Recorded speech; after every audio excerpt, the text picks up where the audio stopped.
Assalamualaikum warahmatullahi wabarakatuh. Pada kesempatan kali ini saya akan menyampaikan materi pemasaran farmasi tentang sistem distribusi obat di Indonesia ya.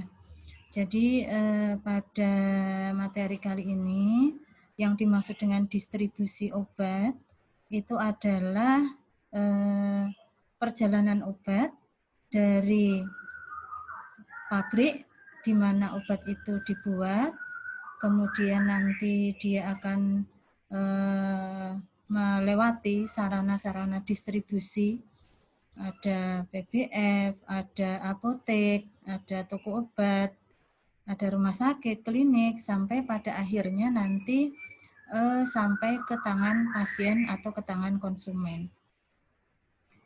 Nah, sistem distribusi obat ini diatur, ya, dasar hukumnya itu adalah peraturan Kepala Badan Pengawas Obat dan Makanan ini tahun 2012 tentang pedoman teknis cara distribusi obat yang baik. Nah, cara distribusi obat yang baik itu adalah suatu cara penyaluran atau cara penyampaian baik itu obat maupun bahan obat ya, yang bertujuan agar memastikan bahwa mutu sepanjang jalur distribusi atau penyaluran itu sesuai persyaratan dan tujuan penggunaannya. Ya, artinya dari obat itu dibuat sampai kemudian dalam perjalanan distribusi, kemudian sampai ke tangan pasien, mutu itu tetap terjaga.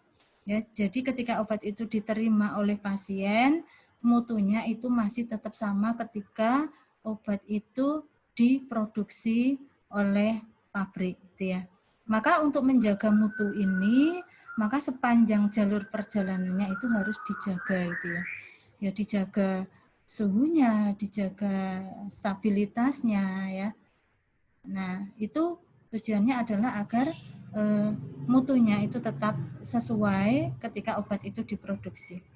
Jangan sampai suatu obat itu kemudian rusak ya, karena rusak disebabkan karena selama perjalanan distribusi. Nah, lembaga yang bertugas untuk mengawasi distribusi obat di Indonesia itu adalah Badan POM. Ya, jadi Badan POM ini adalah lembaga yang mengawasi pendistribusian obat dari pabrik sampai ke tangan pasien, dan bukan hanya obat saja, termasuk makanan ya. Maka tidak heran kalau kemudian sering terjadi Badan POM itu melakukan sidak ya di beberapa tempat sarana distribusi ya, melakukan sidak ke toko obat, melakukan sidak ke apotek, melakukan sidak ke PBF, melakukan sidak ke supermarket, yaitu dalam rangka untuk Badan POM ini melaksanakan tugasnya mengawasi pendistribusian obat dan makanan di Indonesia. Nah, tujuan dari pengawasan Badan POM ini adalah untuk melindungi masyarakat dari obat dan makanan yang beresiko terhadap kesehatan masyarakat. Nah, sistem pengawasan ini juga dilakukan agar obat dan makanan itu tetap aman, bermanfaat, dan bermutu. Nah, itu adalah tugas dari Lembaga Pengawas Obat BPOM. Nah, secara umum distribusi obat itu perjalanannya itu adalah dari produsen ya, dari pabriknya. Kemudian dari pabrik itu kemudian dia akan menunjuk PBF namanya, pedagang besar farmasi.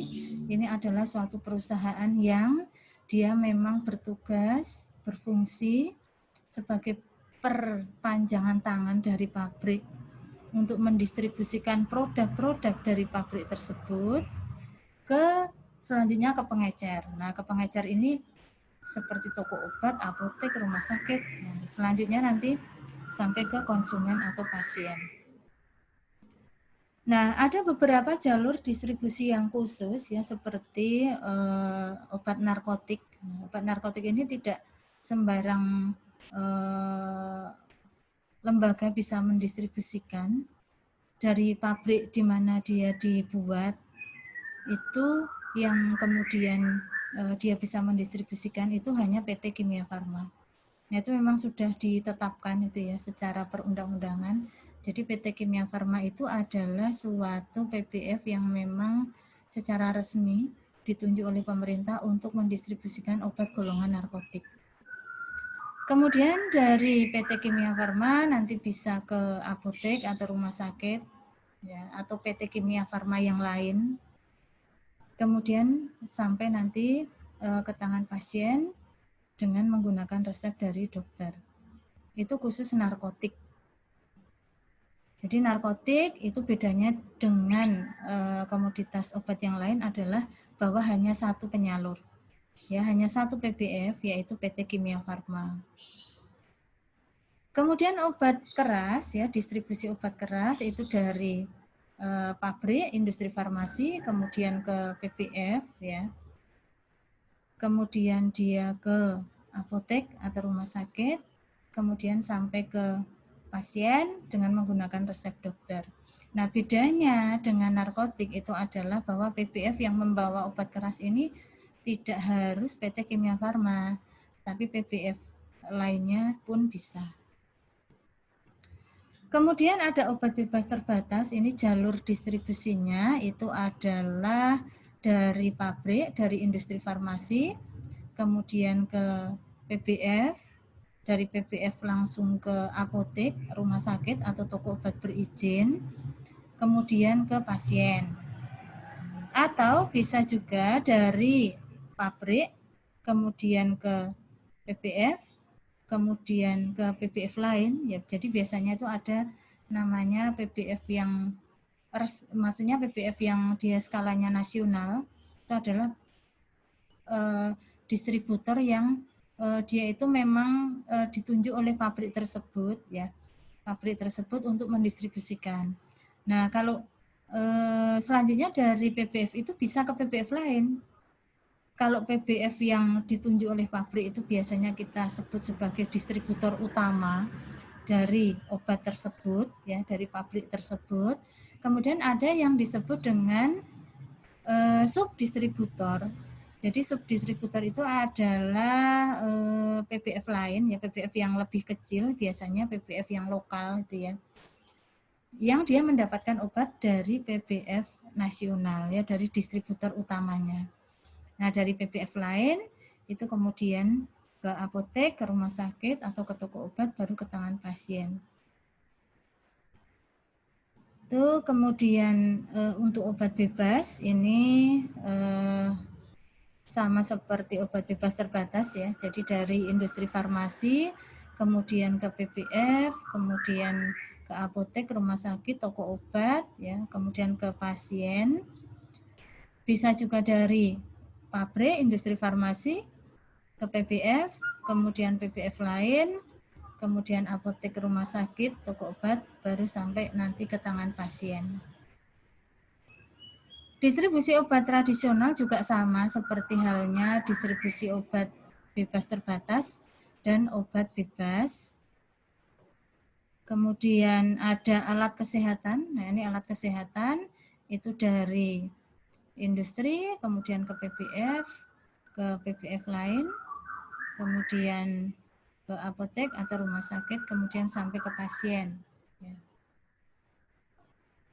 Nah, itu adalah jalur distribusi obat yang dia sifatnya adalah resminya seperti itu. Tetapi dalam perjalanannya BPOM itu sering menemukan penyimpangan sistem pendistribusian. Ya, jadi banyak ternyata pendistribusian itu yang tidak sesuai dengan aturannya, tidak sesuai dengan jalurnya. Nah, ini adalah hasil dari temuan BPOM selama mereka melakukan pengawasan terhadap pendistribusian obat. Ini ada beberapa temuan penyimpangan, seperti contohnya di sini ada apotek panel. Ya, apotek panel itu adalah apotek yang dia itu bekerja sama gitu ya, bekerja sama dengan PBF untuk mendistribusikan obat ke tempat-tempat yang tidak semestinya. Ya, jadi mestinya kalau jalur distribusi obat yang resmi itu kan tadi dari pabrik, kemudian ke PBF, kemudian ke toko obat atau ke apotek atau ke rumah sakit baru ke pasien gitu ya. Nah, jadi yang diperbolehkan untuk mendistribusikan secara eceran atau menyimpan obat itu adalah apotek, toko obat atau rumah sakit ya. Nah, tetapi ada apotek panel itu yang bisa diajak kerjasama oleh PBF untuk menyalurkan ke tempat yang tidak semestinya, misalnya ke praktek dokter itu ya. Dokter itu kan dia tidak boleh menyimpan obat kecuali dia bertugas di daerah yang terpencil, kemudian misalnya dalam keadaan darurat gitu ya, sehingga harus memiliki persediaan obat. Tetapi kalau dia praktek tidak di daerah yang seperti itu, dokter itu tidak diperkenankan untuk menyimpan obat sendiri. Nah, ada banyak dokter yang kemudian bisa seperti itu ya, menyimpan obat sendiri, mendistribusikan sendiri ke pasien gitu ya. Itu karena adanya peran dari apotek panel ini. Jadi yang mendistribusikan obat ke dokter itu ya apoteknya itu. Jadi apotek panel itu dia bersifat seolah-olah dia menerima gitu ya. Dia yang menerima obat dari PBF tersebut, padahal obat dari PBF tersebut itu sebenarnya adalah untuk dokter A misalnya, atau untuk bidan A, atau untuk mantri A. Yang sebenarnya mereka-mereka ini adalah orang-orang yang tidak boleh menyimpan obat ya. Tetapi di sini apotek panel itu adalah bersifat sebagai backing gitu ya. Ya, jadi dia yang seolah-olah saya yang menerima, padahal sebenarnya dia tidak menerima. Itu penyimpangan yang pertama yang sering ditemui oleh Badan POM. Kemudian kehadiran penanggung jawab ya. Kehadiran penanggung jawab ya. Apoteker penanggung jawab apotek, kemudian TTK toko obat misalnya. Nah, itu sering tidak ditemukan atau sering tidak ditemui ketika BPOM itu datang ya, misalnya ke suatu apotek ya. Mana apoteker penanggung jawabnya enggak ada ya, mana STTK penanggung jawabnya tidak ada. Nah, tuh ya yang kedua. Kemudian selanjutnya obat expired ya. Ternyata banyak juga ditemukan obat-obat expired itu ada di apotek, ada di toko obat ya. Padahal obat expired dan tidak disendirikan gitu ya. Jadi ada kecenderungan untuk itu kemudian terjual ke pasien. Nah itu ya. Kemudian ulah salesman. Nah, ulah salesman ini banyak contohnya ya. Kita tahu salesman ya. Salesman itu adalah mereka yang pekerjaannya adalah mencari order gitu ya. Jadi dia misalnya salesnya PT Kimia Farma, itu dia nanti akan datang ke apotek-apotek untuk mencari order. Nah, pekerjaannya memang seperti itu. Nah, si salesman ini dalam melaksanakan tugasnya kan dia itu di deadline, dikejar oleh suatu target ya. Misalnya dalam 1 bulan dia itu harus menjual obat sekian puluh juta ya. Nah, seringkali target itu tidak bisa tercapai gitu ya, sehingga si sales ini dia akan selalu berusaha untuk bagaimana untuk target itu bisa tercapai. Nah, akhirnya nanti ada beberapa tindakan-tindakan yang kemudian ditemukan oleh Badan POM ini yang menyimpang sifatnya ya. Misalnya sales ini menjual obat sendiri gitu ya. Jadi dia atau sales ini kemudian menambah pesanan dari suatu apotek ya, misalnya begini ya, kita membuat surat pesanan ke apotek gitu ya, amoksisilin 2 box, paracetamol 3 box ya, tapi kemudian yang datang ke kita ternyata amoksisilin 5 box, padahal yang kita order adalah 2 box. Nah, bagaimana kok bisa seperti itu ya? Mungkin saja itu menjadi ulah salesman ya. Nah, awalnya kita mungkin tidak akan terlalu curiga gitu ya terhadap ulah salesman seperti itu, karena kalau kita terima barang itu biasanya kalau nggak sesuai dengan surat pesanan yang kita buat ya kita tinggal mengembalikan aja gitu ya. Jadi loh, saya pesannya amoxicillin itu adalah 2 box, paracetamol 3 box. Kenapa amoxicillinnya datangnya 5 box? Ya, akhirnya yang 3 box kita retur. Ya, kita kembalikan. Udah selesai itu ya. Udah Mbak diretur aja itu ya salesnya ya. Udah diretur aja. Nah, kita nggak ada masalah seperti itu. Tetapi kemudian yang jadi pertanyaan, ketika amoxicillin 3 box itu kemudian diretur, apakah dia akan kembali ke PBF-nya? Ya. Apakah akan kembali ke PBF-nya? Jawabannya adalah belum tentu, ya. Mungkin saja amoxicillin 3 box itu kemudian dibawa oleh salesnya. Ketika apotek mau inkasu, loh saya inkasunya harusnya sebanyak ini, gitu ya. Karena dikurangi amo 3 box, nggak ada masalah. Nanti yang kekurangannya itu akan ditutup oleh salesman tersebut. Nah, amo kemudian nanti akan dijual sendiri oleh salesman tersebut ya. Sehingga nanti targetnya dia itu nanti bisa tercapai gitu ya. Nah, amoknya kemudian gimana? Ya, akan dia jual sendiri. Maka kemudian ada amok di toko obat, ada amoxicillin di pasar gitu ya. Nah, seperti itu ya. Kemudian wilayah operasi. Nah, ini biasanya sales juga ya. Sales itu kan dia dibatasi oleh wilayah operasi tertentu ya. Jadi misalnya kamu adalah Jogja Timur ya. Kamu sales B ini Jogja Selatan ya.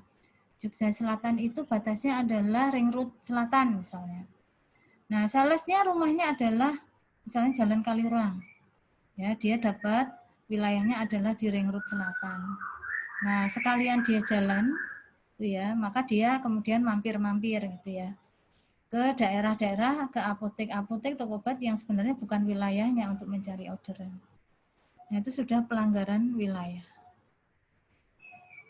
Kemudian daftar G ya atau obat daftar G itu adalah obat keras itu ke toko obat ya.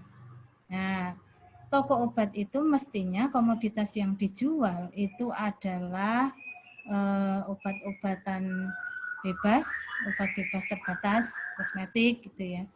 Tetapi sering ditemukan ada obat keras di toko obat tersebut ya.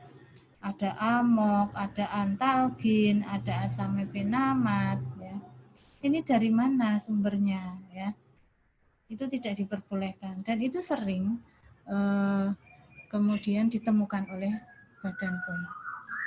Kemudian pasokan yang tidak resmi ya, pasokan yang tidak resmi ini ya tadi itu ya, misalnya di toko obat ada amoxicillin. Nah, ini dari mana? Karena toko obat tidak boleh ada akses untuk mengorder amoxicillin.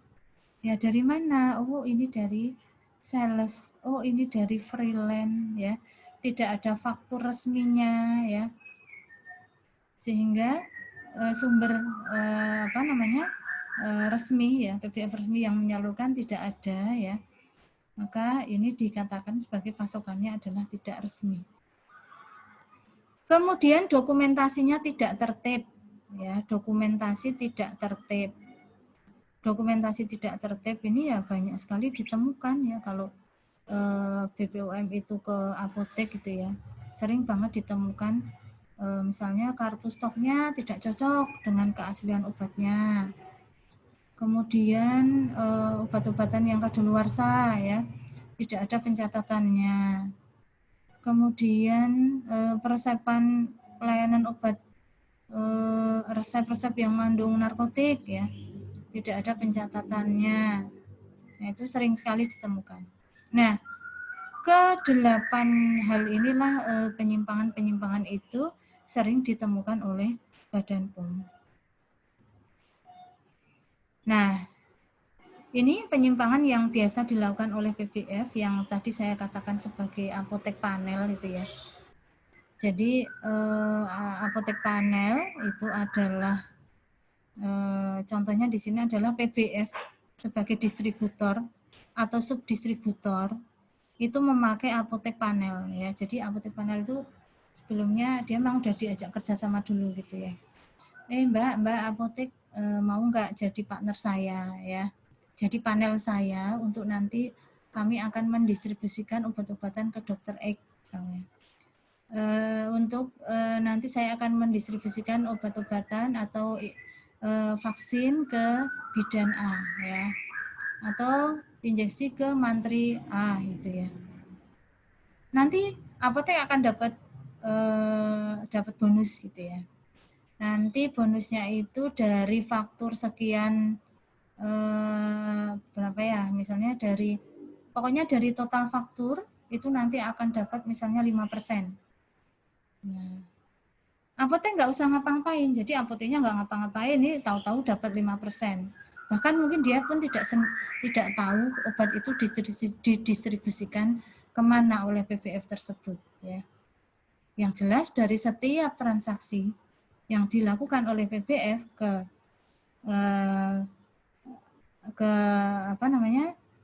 tempat-tempat yang dia kirimi obat itu, dia akan mendapatkan 5% dari total fakturnya.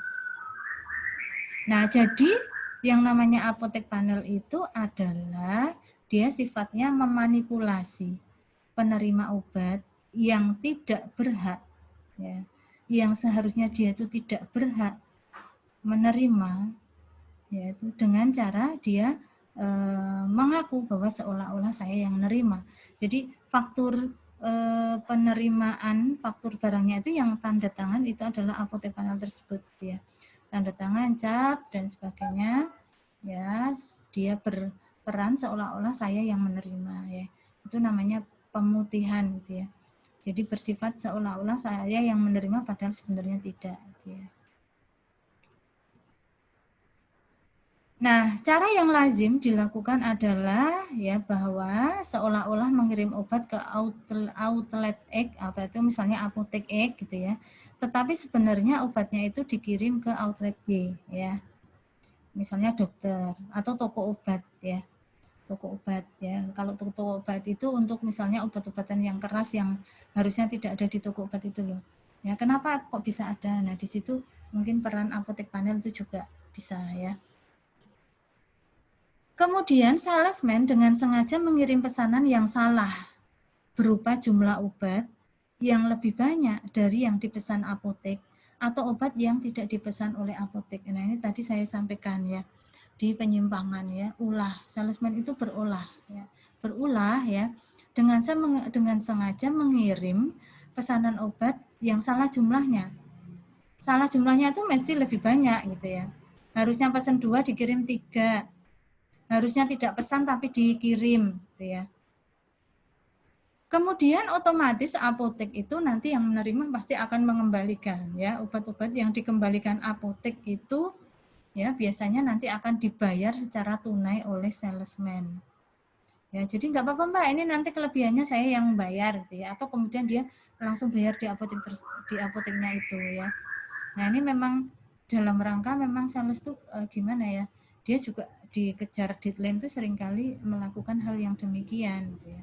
Nah, kemudian obat yang tadi dikembalikan oleh apotek ini kemudian oleh salesman itu dijual ya ke tempat lain, gitu ya, ke dokter, ke toko obat, ya ke pasar, sehingga beli ponstan di pasar ada loh, ya mungkin saja ada ya. Nah, tapi itu kan jalur-jalur yang tidak resmi. Kalau jalur yang tidak resmi itu tidak ada yang mengawasi ya. Jadi tidak tahu obat itu kemudian apakah dia sudah rusak ya.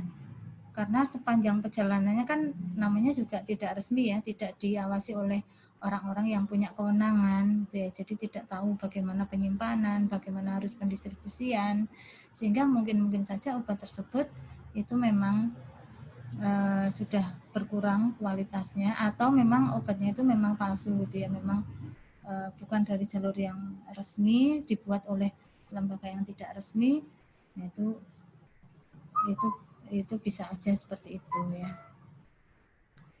Nah, ini ya apotek panel itu adalah apotek yang bekerja sama dengan PBF dalam mendistribusikan obat keras kepada pihak-pihak yang diinginkan oleh PBF ya. Saya bekerja sama dengan dokter loh. Saya bekerja sama dengan rumah sakit tanpa apoteker.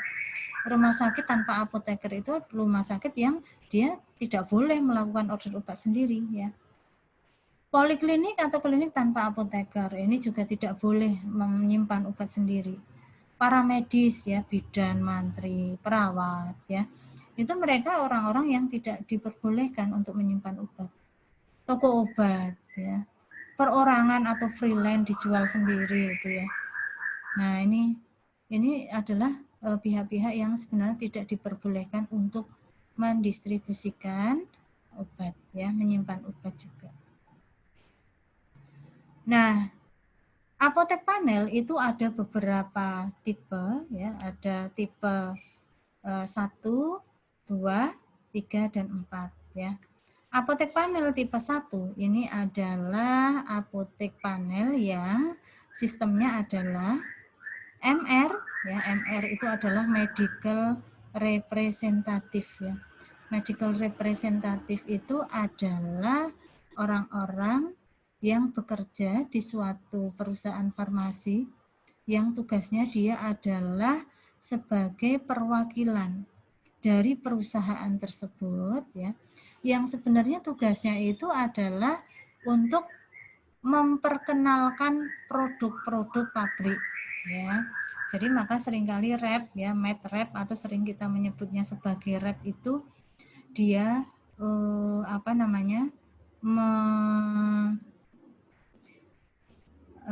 dia ke dokter-dokter itu ya, ke dokter-dokter itu dalam rangka dia untuk memperkenalkan sebenarnya. Oh, dok saya dari Kalbe Farma nih dok, ada produk baru, obatnya namanya ini, dia bekerja seperti ini, dia bagus untuk ini. Harapannya apa? Dengan diperkenalkan oleh medrep tersebut, harapannya adalah dokter tersebut kemudian mengenal obat tersebut, kemudian mau meresepkan. Tetapi pada kasus ini, pada apotek panel tipe 1, medical representative yang seharusnya dia hanya mempromosikan obat ke dokter atau klinik, dia juga melakukan tugas salesman, yaitu menawarkan penjualan obat ke dokter atau klinik ya. Jadi dia itu memberikan info tentang produknya, tetapi ujung-ujungnya dia kemudian menawarkan, mencari order ke dokter tersebut. Obatnya bagus loh dok, begini. Nah, nanti kalau dokter itu menggunakan obat tersebut, ya, maka nanti ada bonus, misalnya seperti itu ya. Kalau nanti menghabiskan dalam 1 bulan itu misalnya 5 karton, maka nanti ada bonus ya. Bonusnya nanti bisa TV, bisa kulkas ya, kipas angin. Kalau nanti dokter menghabiskannya lebih banyak, maka nanti bonusnya juga lebih besar ya. Kalau nanti dalam misalnya dalam beberapa bulan nanti menghabiskan sekian puluh karton, maka nanti dapat paket liburan misalnya ke luar negeri gitu ya. Nah, dokter akhirnya kemudian tertarik, kemudian dia akan menuliskan pesanan melalui resep ya, karena dokter kan tidak punya SP ya, dia hanya punya belangko resep. Maka kemudian dia memesan obat tersebut ke rep tersebut. Nah, misalnya belangko resep tersebut misalnya amoxicillin, amoxan 2 karton. Ini sekian karton. Ya itu yang mengakibatkan dokter itu kemudian menyimpan obat sendiri. Ya. Nah, pesanan dari dokter tersebut oleh MR tersebut kemudian akan dibawa ke apotek panel ya, apotek yang dia ajak kerjasama tadi ya. Nah, apotek panel nanti akan membuatkan surat pesanan resmi ke PBF yang memperlihatkan bahwa seolah-olah apotek tersebut adalah yang pesan. Kemudian PBF akan menjual obat ke apotek tersebut dengan diskon khusus ya, biasanya adalah 5% dari diskon reguler ya. Nah, apotek tersebut dapat 5% tersebut ya. Kemudian apotek itu ya seperti biasa dia akan menerima obat tersebut dari PBF, kemudian dia akan mencatatkan transaksinya ke administrasinya, ke buku penerimaan, kemudian dia akan mengirimkan obat tersebut ke dokter, ya ke dokter yang pesan tadi, ya kemudian melakukan penagihan ke pihak tersebut, ya. Nah, dari transaksi seperti ini, maka nanti segala resiko yang terjadi itu yang menanggung adalah apotek, ya. Yang menanggung adalah apotek. Nah, jadi di sini ada dua kesalahan. Yang pertama adalah MR melakukan fungsi pencarian order, ya. MR yang harusnya itu pekerjaannya adalah memperkenalkan, tapi di sini dia kemudian melakukan juga tugas salesman yaitu mencari orderan. Itu kesalahan pertama. Yang kedua, penyalahgunaan arti R dalam resep. Ya, R itu kan biasanya nulisnya misalnya Amok 15 tablet, Signa 3 kali sehari 1 tablet, ya. Tapi kalau kemudian dokter itu menulis R, Amoksan 5 karton, ya itu sudah terjadi kesalahan. Di mana dokter menuliskan resep dengan jumlah obat yang tidak wajar, tidak ada nama pasiennya, apalagi aturan pakai. Nah, itu adalah apotek panel tipe 1. Nah, kalau digambarkan seperti ini ya, jadi dari industri, kemudian repnya itu menawarkan ya ke dokter, ke klinik, ke toko obat, ya kemudian mereka tertarik melakukan pemesanan ke MR tersebut, kemudian MR tersebut dia ke apotek untuk dibuatkan SP secara resmi nanti di apotek, kemudian akan dibawa ke PBF, dari PBF nanti akan mengirimkan ke apotek tersebut, di apotek nanti akan diterima obat tersebut, dicap, dicatat, kemudian dari apotek tersebut dia akan mengirimkan ke dokter, ya, melakukan penagihan, melakukan pengiriman. Nah, itu ini adalah apotek panel tipe 1. Kemudian apotek panel tipe 2 ini adalah sistemnya adalah salesman apotek mencari order, mengirim obat dan melakukan penagihan, dan PBF memberikan pick up, ya. Jadi apotek itu punya sales sendiri, ya, yang tugasnya adalah dia mencari orderan ke toko obat, ke toko-toko, ke dokter, ya. Salesnya aktif, Pak dokter mau butuh apa, ya, toko obat ini mau butuh apa, ya. Kemudian nanti dari salesman yang aktif mencari order ke dokter atau klinik atau para medis, bidan, perawat, toko obat, ya. Kemudian mereka akan menuliskan pesanan. Kemudian nanti apotek panel akan membuat surat pesanan resmi ke PBF. Kemudian PBF dia akan mengirim obat ke apotek dengan diskonnya adalah 5%. Ya, biasanya 5%. Bisa lebih banyak, tetapi biasanya mentok-mentoknya ya 5% itu ya. Paling banyak sih 5% ya. Kalau 5% dari misalnya 5 juta gitu ya lumayan juga ya. Apotek mencatatkan transaksinya dalam administrasinya, dia menerima, kemudian dia akan mengirimkan obat tersebut ke dokter atau ke klinik, dan selanjutnya dia melakukan penagihan ke pihak tersebut, ya. Nah, segala resiko yang terjadi akibat ini, maka ya nanti yang menanggung itu adalah apotek.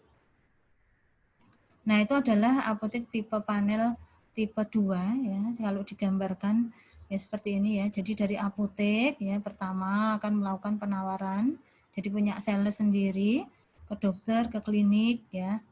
Kemudian mereka tertarik, kemudian melakukan pemesanan ke apotek.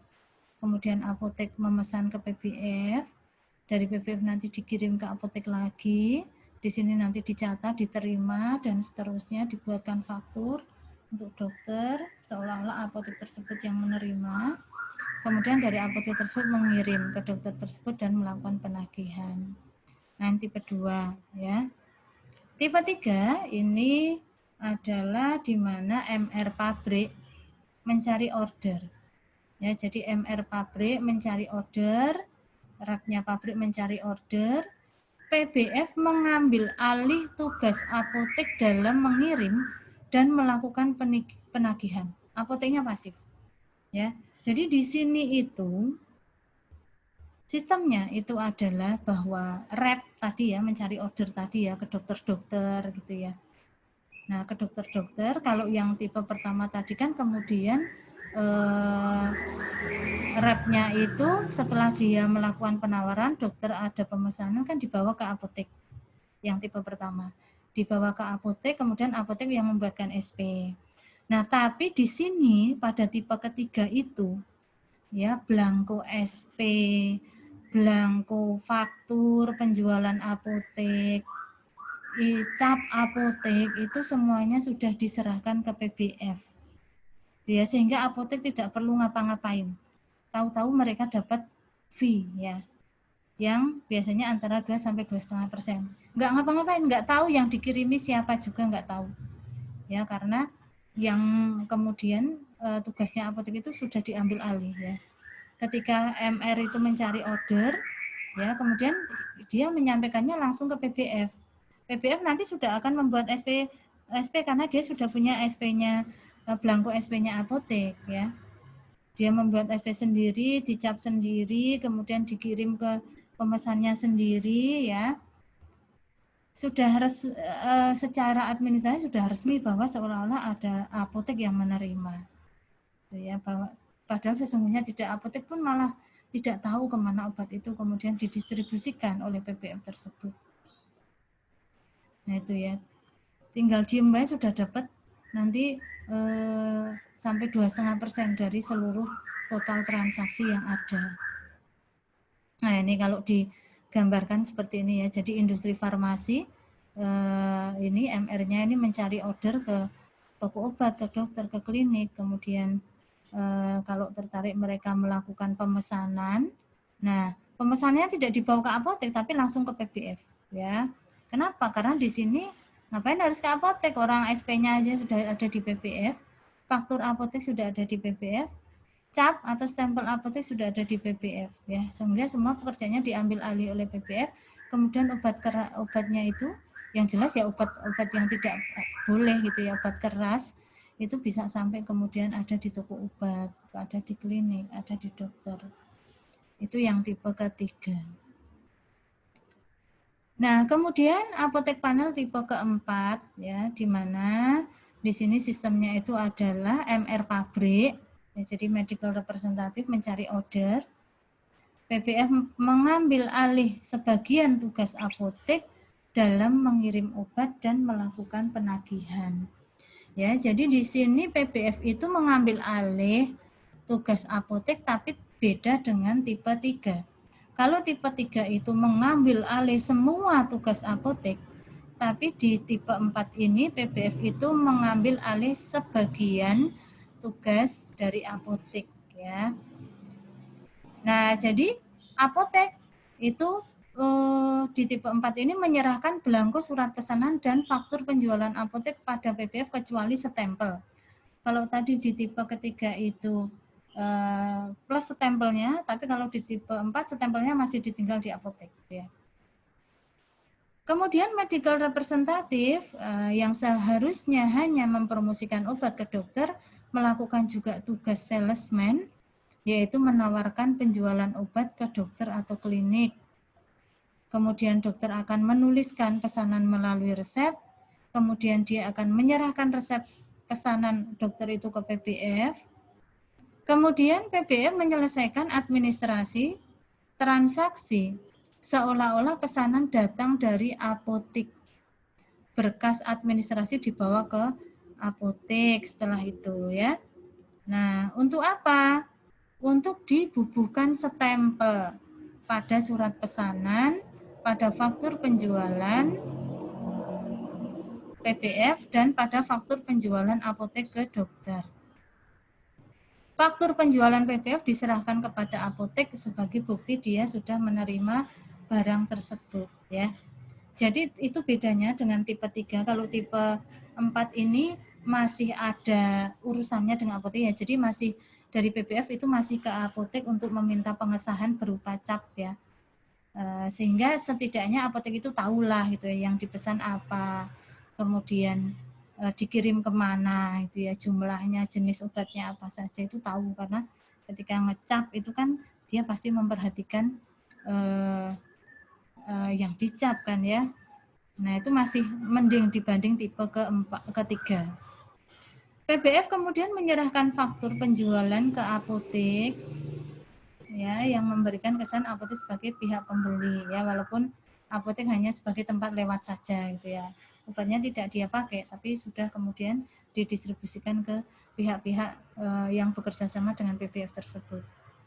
Nah, apotek mencatat atau tidak mencatat transaksinya dalam administrasinya.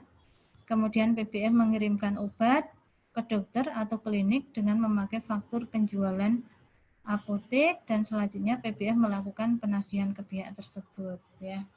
Jadi dari transaksi tersebut dia mendapatkan 2,5% dari total transaksi sebagai biaya pemutihan. Pemutihan itu ya biaya pelegalan gitu loh. Sebagai seolah-olah penerima padahal bukan. Nah, itu adalah 4 macam tipe apotek panel. Kalau yang keempat ini bisa digambarkan seperti ini ya. Jadi dari industri farmasi, kemudian medical representative, dia mencari order ke dokter, kemudian pesanannya nanti akan dibawa oleh MR itu ke PBF, dibuatkan SP-nya, faktur penjualan apoteknya, berkasnya akan dibawa ke apotek untuk dimintakan stempel. Ya, kemudian nanti faktur penjualan dari PBF diserahkan ke apotek, kemudian obatnya nanti akan diserahkan ke dokter atau ke klinik atau ke toko obat. Nah, ini adalah ringkasan dari 4 tipe tadi ya, sama ya, seperti yang saya tadi sebutkan secara satu persatu. Nah, kemudian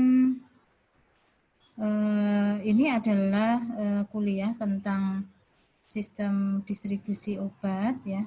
Nanti selanjutnya kita akan berdiskusi lewat WA Group apabila ada hal-hal yang akan ditanyakan.